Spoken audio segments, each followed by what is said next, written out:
ഇപ്പൊ ഈ സദസ്സിലൊക്കെ ദിക്റില്ലുമ്പോ നമ്മൾ അച്ചടക്കത്തോടെ ചൊല്ലും. പക്ഷെ എവിടുന്ന് ദിക്റില്ലാണെങ്കിലും ഖുർആൻ ഓതാണെങ്കിലും നമ്മളെ മനസ്സ് ഒന്നാകണം, രണ്ടാകരുത്. മനസ്സിലാണ്ടോ? മനസ്സിലാകുന്നില്ല? ഇത് ഇമാം നബി റളിയല്ലാഹു അൻഹു ഖുർആനോത്തിന് അദബ് പഠിപ്പിച്ചപ്പോ പറഞ്ഞൊരു അദബാണ്. ഇപ്പൊ നമ്മളെ കൂട്ടത്തിൽ കുറെ ആൾക്കാരുണ്ട്. നമ്മളെ തന്നെ പറഞ്ഞ കുട്ടികൾ, പുറത്തുള്ളവരെ കൊണ്ട് കാര്യമൊന്നുമില്ല, കുറെ അന്താരാഷ്ട്ര കാര്യം പറഞ്ഞ കാര്യം. എന്താ പരിപാടി? ഹദ്ദാദ് ഇങ്ങനെ ചൊല്ലുന്നുണ്ടാവും, പിന്നെ ഫേസ്ബുക്ക് വായിക്കണുണ്ടാവും. ഹതഭാഗ്യരാണ് അവര്.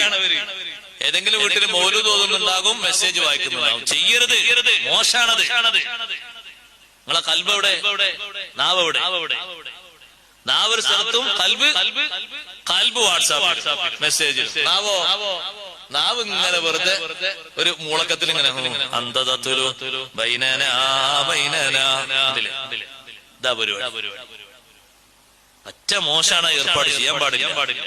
അതുകൊണ്ട് എന്റെ ഉമ്മമാരോട് പറയട്ടെ, നിങ്ങളെ ഹദ്ദാദ് ചൊല്ലുമ്പോ, വേറെ ഏതെങ്കിലും ഔറാദിൽ ഏർപ്പെടുമ്പോ നിങ്ങളെ മനസ്സ് വേറൊന്നിലേക്കും നാവ് വേറൊന്നിലേക്കും ആക്കരുത്.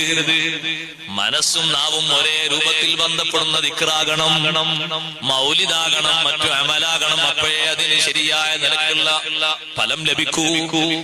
നമ്മൾ ചൊല്ലുന്നുണ്ട്, ഒരു പക്ഷേ ഇത് പ്രഹസനമായി മാറും. മൗലൂദിന്റെ സദസ്സിലൊക്കെ മൂപ്പര് പങ്കെടുക്കുന്നുണ്ട്. മൗലൂദ് കഴിഞ്ഞിട്ട് എത്ര ഹദീസാണ് ഓതിയെന്ന് ചോദിച്ചു. അതാ ഉസ്താദ്മാരൊക്കെ കൂടി ചെല്ലിയില്ല. അതിപ്പോ എണ്ണ കണക്കൂട്ടാണ്ടോ? എണ്ണ അറിയില്ല. മൗലൂദ് കഴിഞ്ഞിട്ട് യാസീൻ ഓതിയിട്ടില്ലല്ലോ. എന്റെ ഓതിയില്ലാന്ന് തോന്നാൻ കാരണം ഒരു വേറെ ലോകത്തേന്നു. കണ്ടില്ലേ നിങ്ങൾ? അതിന് മൗലൂദ് നടത്തുമ്പോ തന്നെ നല്ല എന്താ നിങ്ങൾ അവിടെ ഒരു കൊട്ട വെക്ക. എല്ലാ മൗലൂദിന്റെ സദസ്സിലും രണ്ട് ഭാഗത്ത് കൊട്ട. എന്തിനാ കൊട്ട വെക്കുന്നത്? മൊബൈലൊക്കെ സൈലന്റ് ആക്കി കൊട്ടയിലിടാൻ. നിങ്ങളൊരു കുത്തുബിയത്ത് നടത്തുമ്പോ എല്ലാരും മൊബൈൽ വാങ്ങിയിട്ട് കൊട്ടയിലിട്ട് കുത്തുബിയത്ത് നടത്തി നോക്കി. ആ കുത്തുബിയത്ത് ഭംഗിയായ നിലക്കാണ്. കാരണം ഇത് കിട്ടിയിട്ട് വേണ്ട അവർക്ക് പോവാന്. ഇതൊക്കെ സ്വിച്ച് ഓഫും അല്ലേ? എന്താ നടക്കുന്ന മഷറിയിലെ തെരുവുണ്ടാവും, ബേജാറായിട്ട്. അതേ സമയത്ത് ഏതൊരു സംഗതിയിൽ നിൽക്കുകയാണെങ്കിൽ, നിസ്കരിക്കുകയാണെങ്കിൽ വരെ മനുഷ്യന്റെ ശ്രദ്ധ തെറ്റിപ്പോകാൻ അല്ലാഹു കാത്തുരക്ഷിക്കുമാറാകും.